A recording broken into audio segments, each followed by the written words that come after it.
vacina contra o coronavírus.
Boa noite a todos.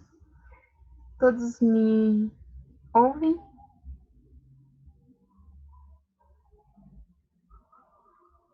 Sim? Sim, Camila. Tudo bem com vocês? Conforme acordado, tá? Na quarta-feira.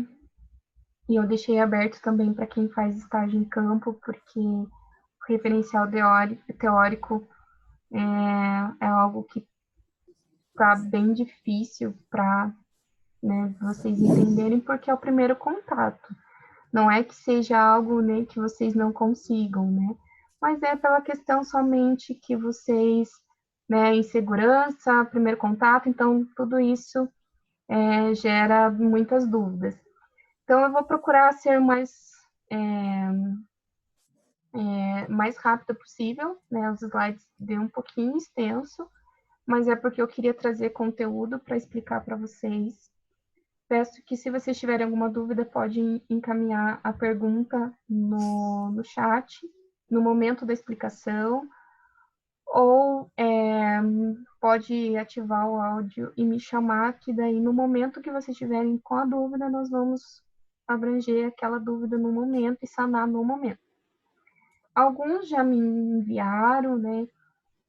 Alguns eu também já retornei, né? Ou já dei feedback. E tá tranquilo, né, em relação, porque como é o primeiro contato, então tá bem evoluído mesmo, né? Tenha certas dúvidas mesmo, mas assim, alguns acadêmicos que falaram comigo, eu acabei enviando algumas orientações, alguns exemplos que eu trouxe para a aula também, a respeito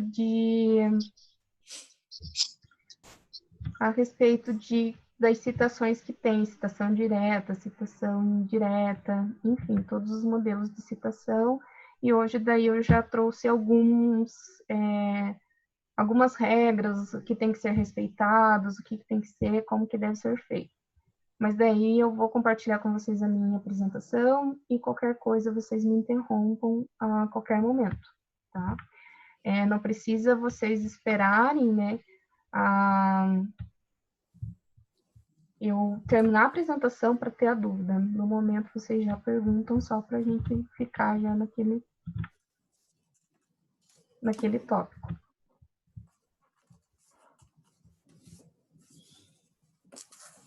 Boa noite as alunos que estão entrando, né?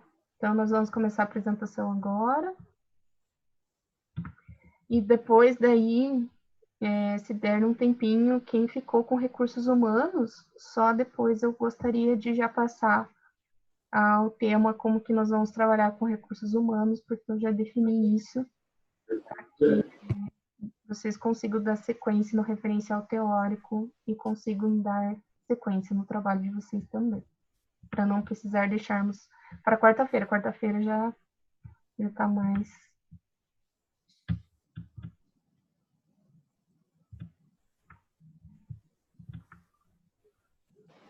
Não, parou.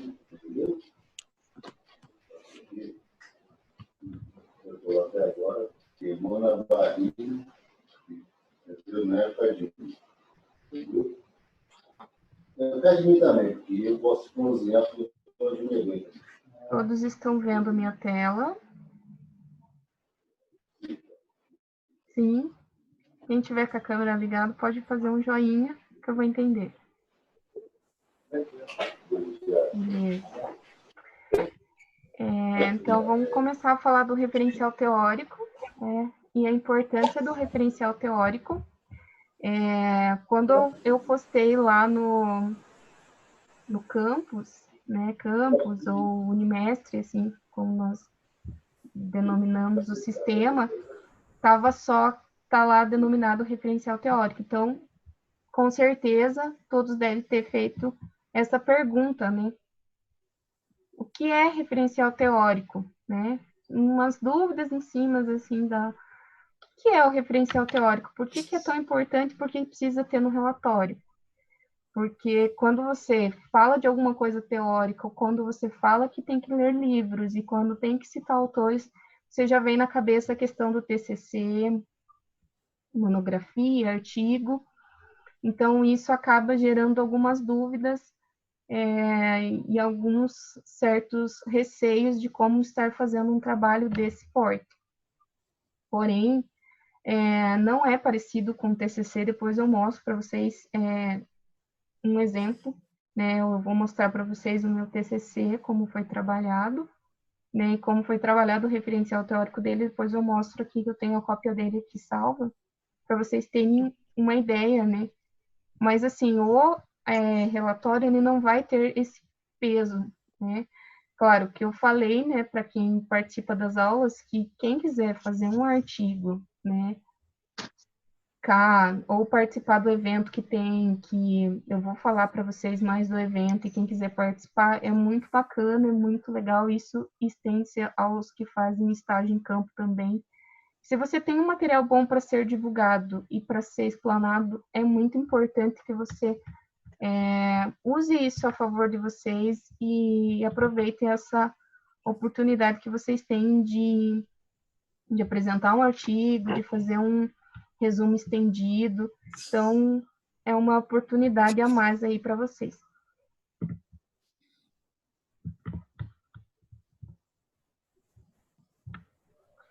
Então, referencial teórico. Então, assim, a gente sempre fala, no texto fala que precisa reservar um tempo. Precisa reservar um tempo para você fazer um referencial teórico, porque você precisa pesquisar, você precisa fazer uma leitura, você precisa verificar se é uma referência correta, se eu posso utilizar aquele livro, se eu posso utilizar aquele artigo, se eu posso usar aquele site, se é confiável, se aquela informação. Porque o Wikipédia, que muita gente usa, e assim, não é que seja um site errado, que as informações de lá sejam incorretas, mas já é um site que qualquer pessoa pode inserir informação.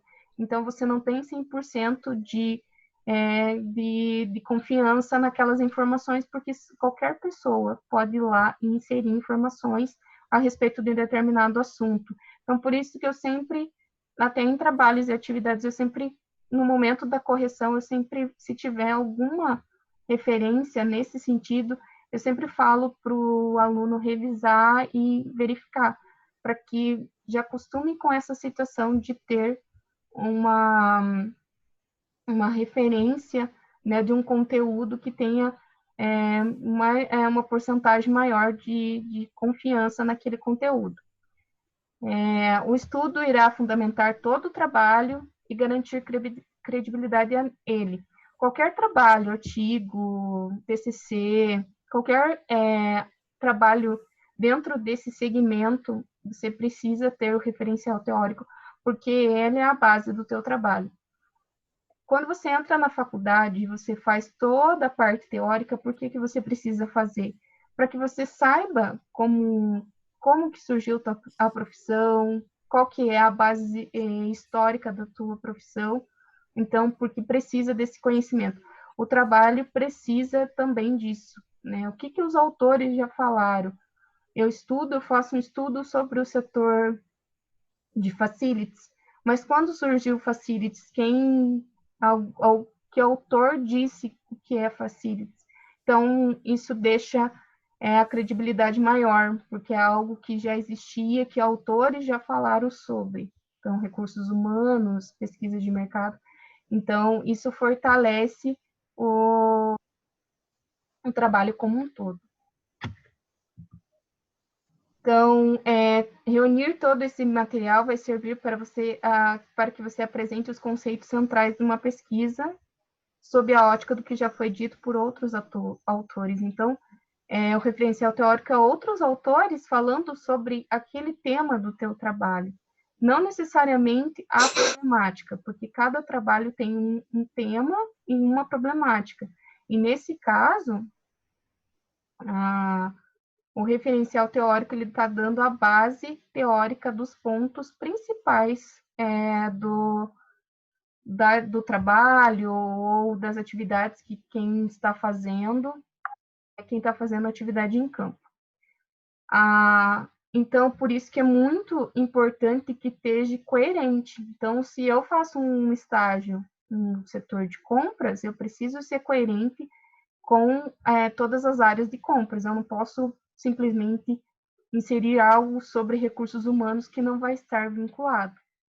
Então, é necessário que esteja coerente. Muito importante isso. Precisa consultar as referências bibliográficas, porque, como eu falei para vocês, tem que ser algo confiável, e tem que ser dentro da área daquilo da pesquisa ou da atividade, ou quem está fazendo aula de estágio, referente às problemáticas que nós estamos, que está sendo colocada nas aulas. Pesquisa de mercado, o referencial teórico vai ser todo de pesquisa de mercado. Marketing vai ser todo da área do marketing. Recursos humanos também, e assim por diante. Então, sempre muita coerência daquilo que vocês buscarem e aquilo que vocês estejam lendo a respeito. Quem faz estágio em campo tem que estar relacionado. Então, se eu faço estágio em determinada área, então é naquela área que eu vou atribuir meu referencial teórico. Então, tem alguns pontos, né? O primeiro deles diz a respeito à estrutura dos parágrafos. Então, certifique-se que de cada parágrafo possui ao menos 2 pontos ou frases completas. Evite finalizar um parágrafo com uma citação. Então, assim, eu sempre falo, pode ser feito citação, mas não deixar 2 no mesmo parágrafo, procurar, assim, até pode ficar, mas ela tem que ter uma sequência. Eu não posso digitar uma citação e depois, assim, continuar com outra citação sem ter uma interligação entre as duas. O ideal é que toda citação seja acompanhada do desenvolvimento explicando o que foi dito pelo autor. Então, essa explicação é aquilo que vocês entenderam daquilo que vocês leram que o autor disse. Parece meio confuso, né? Mas, assim, vocês estão lendo, o autor disse, mas para vocês precisam concluir aquilo, o desenvolvimento daquilo que vocês leram. Então, eu entendo que o setor de compras, segundo Kevenato, né, que eu sempre cito ele porque ele foi um dos autores que eu mais fiz leitura dos livros dele na época do meu TCC. Segundo, ele vai falar que o setor de compras é a área de aquisição de materiais, né? Então, essa é a citação do autor, mas eu preciso concluir. Então, não pode ficar citações sem uma conclusão prévia de vocês sobre o desenvolvimento. Então, tem que ser uma junção. Então, para alguns, eu até me referi a esta forma. É uma junção. Referencial teórico é uma junção da ideia e conceito do autor que você está lendo do livro, mais o desenvolvimento daquilo que você entendeu sobre aquilo que você leu. Então, eu fiz uma leitura e eu entendi dessa forma. Então, é a compreensão disso. Então, por isso que é muito importante que vocês leiam, né? Porque, às vezes, eu fui lá, vi no livro o que é definição e fiz a citação. Só que eu não fiz a leitura. Eu só vi que é a definição do setor de compras e citei o autor. Mas é importante fazer a leitura e fazer o complemento disso. Outra dúvida que tem sobre referencial teórico refere-se aos livros e demais materiais que não possuem autores ou paginação ou documentos digitais sem autor conhecido ou editora reconhecida. Em relação à paginação, não tem problema, porque assim você não precisa necessariamente colocar número de página, né, quando você for citar. Mas é importante ter o autor, porque alguns documentos, assim, eles não têm autor, não tem nada citando. Então, procure não utilizar, por mais que a leitura poderia ser, né, dar boas citações, é um conteúdo bom, mas se ele não tiver autores ou tiver documentos digitais, somente digitais, e não tiver informações que vocês possam depois fazer nas referências, que é muito importante, é melhor descartar e sempre procurar materiais confiáveis. Outro ponto importante que me perguntaram é sobre artigo. É onde encontrar artigo confiável. Então, a Cielo tem um site chamado Cielo. Ele tem bastante artigos sobre vários temas, e é um dos sites mais confiáveis de artigo, porque livro é mais tranquilo, né? Se você for numa biblioteca virtual, se você baixar o livro, tiver acesso ao livro, né, de forma virtual, é mais tranquilo. Agora, artigos, fica-se a dúvida se eu posso ou não utilizar, se é confiável ou não. Então, nesse caso, né, o indicado é descartar o tipo de conteúdo.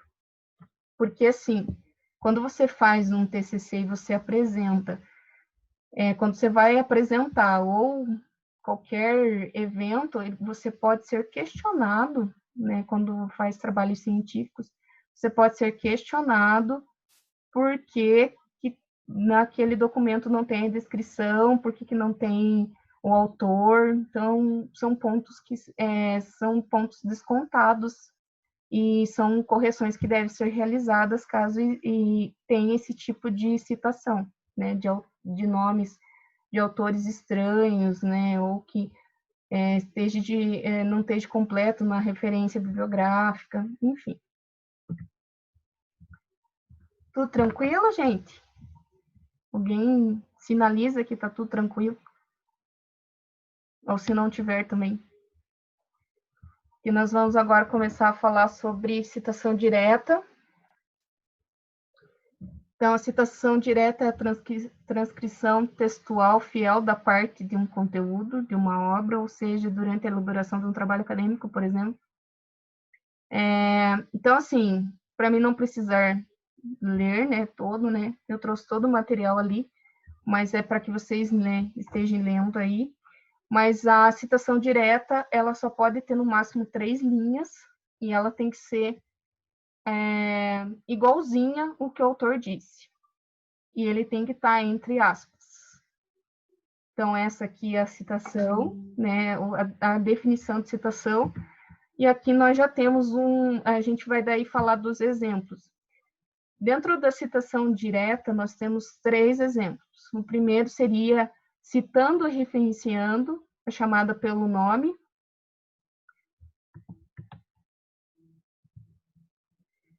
Chamada pelo nome do autor, quando feita no final da citação, deve apresentar-se entre parênteses, contendo o sobrenome do autor em letra maiúscula, seguido pelo ano de publicação e página em que o texto se encontra. Então, aqui é o exemplo, tá?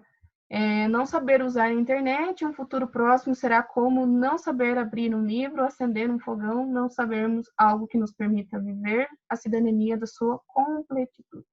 Então, aqui, ele está dando 3, aqui ele ficou 3,5, talvez pela colagem que eu colei aqui, mas assim, ele tem que ser no máximo 3 linhas, tá? Pode passar disso. Porque é uma citação direta, é considerada uma citação curta, então ela não pode ser. Então ela tem que ser o mais breve possível. Por quê? Porque você vai fazer idêntico ao que o autor disse. Tem que sempre estar entre aspas, então aqui vocês viram que está as aspas, e daí aqui está se referenciando no final. Aqui eu sempre vou usar sobrenome do autor e sempre em caixa alta, tá? Então aqui vocês viram que foi Vaz que citou sobre, e ele é do ano de 2008, página, então sempre utilizando vírgula, então Vaz, caixa alta, vírgula, ano, vírgula, página, um P em 1,63, porque daí na página 63 do livro de 2008, lá de Vaz, ele citou isso aqui.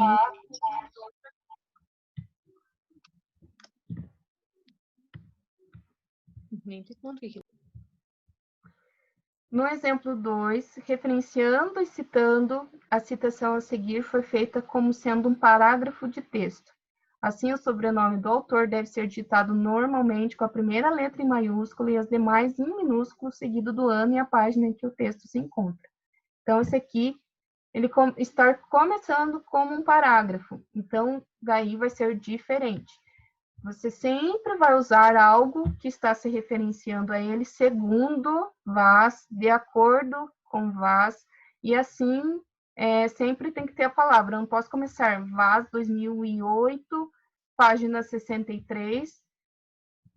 O zoom, só interrompendo um pouquinho, o zoom ele tá, acho que vocês viram aí na minha tela, né? Nós começamos a contagem regressiva dos primeiros 40 minutos. Se cair, vocês retornem, né? No mesmo link, sim. Ali, então, sempre tem que ser. Então, segundo, de acordo com Vaz. Daí o ano também, porque é o mesmo exemplo do outro, só que daí vai ser diferente. Você vai usar só maiúscula e vai deixar as outras as outras letras normais. Não vai fazer em caixa alta. E daí só o restante que vai ficar entre parênteses, que é o ano, vírgula, página 63. E daí vem a citação, né? Entre aspas, sempre, tá? Aqui eu poderia estar também, daí aqui, né? Não seria um parágrafo, eu podia continuar. Poderia ter outra citação? Poderia. Mas antes de eu fazer outra citação, tem que ter alguma ideia a respeito daquilo que eu interpretei sobre essa citação, então eu faço um complemento, e daí eu posso citar, né, de acordo com Souza, então sempre tem que, não pode estar próxima, muito próximo, ou seguida da outra, ou sem nexo uma com a outra. Citações jogadas assim no texto, tem que ser uma coerente com a outra, apesar de ser autores diferentes.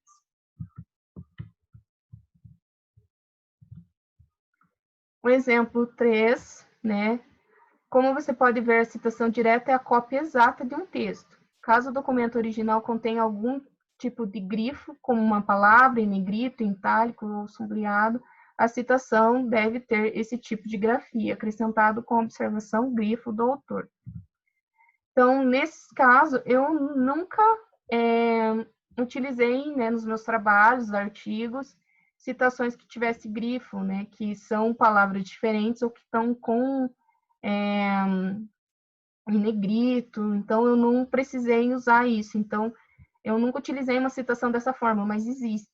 Então, entre aspas, porque citação direta, e daí aqui ela está no final, então está tudo em caixa alta. Por que que tem esse sobrenome e por que tem Soares? Porque são dois autores. Então, quando for dois autores, vocês podem citar, mas sempre tem que deixar daí os dois na citação. Então, esse aqui era um livro de dois autores, então ficou o primeiro autor, ponto e vírgula, e o segundo autor. Se fosse 3 autores, também teria que estar o terceiro aqui, daí sempre divididos por ponto e vírgula. Ano 2007, página, e daí grifo do autor, porque está informando que o grifo, né, as letras diferentes, a ortografia diferente, é toda do autor. Então, tem que ter essa informação.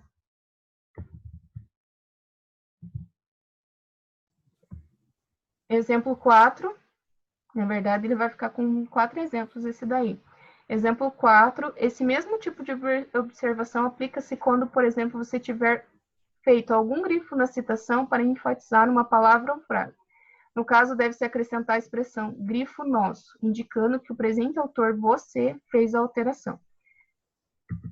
Então, nesse caso também, eu nunca utilizei nessa referência nem citação, mas caso, né, você queira dar um destaque a alguma palavra em uma determinada citação, você faz o mesmo processo que a outra, porém, você vai colocar no lugar do grifo do autor, grifo nosso. Isso acontece em imagem. Então, quando você vai inserir uma imagem no teu trabalho, que isso é muito comum, você pode retirar a imagem de algum lugar, mas você precisa referenciar. Como você também pode criar. Quando você faz uma imagem retirada de algum conteúdo, de algum livro, de algum site, você vai ter a imagem lá e vai estar embaixo a descrição, a referência, como se fosse vocês citando o autor daquela imagem.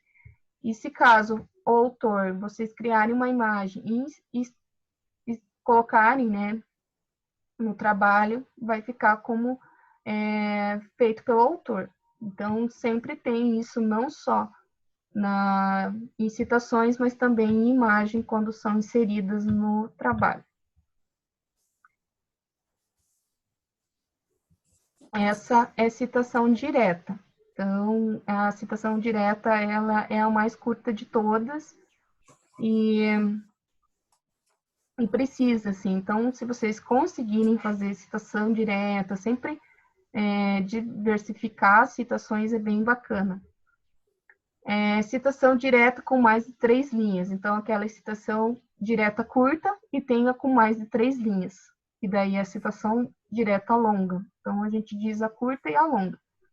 As citações com mais de 3 linhas devem ter um tipo de destaque diferente, que alguns alunos já fizeram, né? Que é aquela que tem o recuo.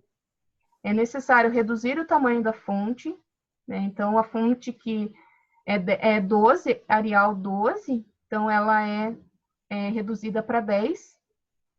O ideal, ali está 11, mas o ideal que seja 10. E também é preciso aplicar um recuo de 4 centímetros em relação à margem esquerda. Então, vai selecionar o texto e movimentar os marcadores para que na régua lá do Word, até o número 4, assim, todo o seu texto ficará com recuo exigido pelas normas. Então, precisa desse recuo para que fique de acordo com as normas da BNT.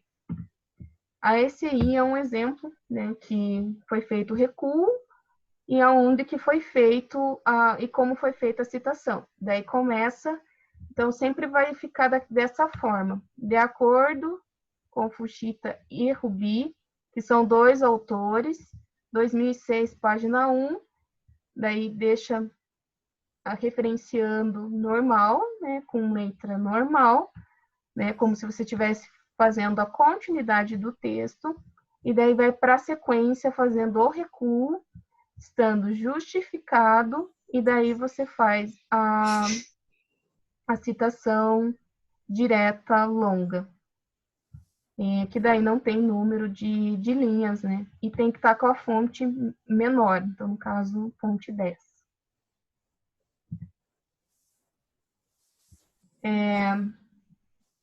Imagine um parágrafo com 10 linhas, sendo que apenas a primeira e a última linha interessem a você. Então, frase muito grande para citação. Então, vocês viram lá no conteúdo de um livro que é muito extenso, porém, ou só o que iniciou para vocês foi o início e o final. Nesse caso, você vai usar uma supressão, que é a inclusão de um sinal de colchetes com reticências, exatamente como este aqui que está, né? Uma reticências, né, entre colchetes, indicando que um trecho do texto não foi usado.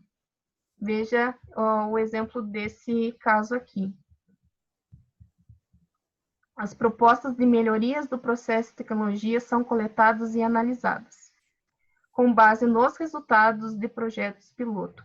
Então, esse aqui é o início e esse aqui é o final. Onde tem esses colchetes e esses 3 pontos é o que foi excluído. Então, esse tipo de citação, ele é muito incomum, né? Mas é mais difícil de se ver em trabalhos, se vocês pesquisarem trabalhos para se basear, mas existe e é bem bacana de ser usado, porque às vezes você leu algo que você não vai precisar usar tudo, ou é muito extenso, ou não vai ficar coerente toda a citação com o texto de vocês, porque eu sempre falo, tem que estar muito coerente com o que vocês estão fazendo, com o que vocês estão apresentando. Então, tem que estar muito... Então, às vezes, aquele trecho não é coerente para aquele momento. Então, pode excluir, né? Só é importante deixar esse colchetes com essa reticências. Só estou tentando abrir o chat aqui, porque eu vi que tem mensagem. Mas não vai.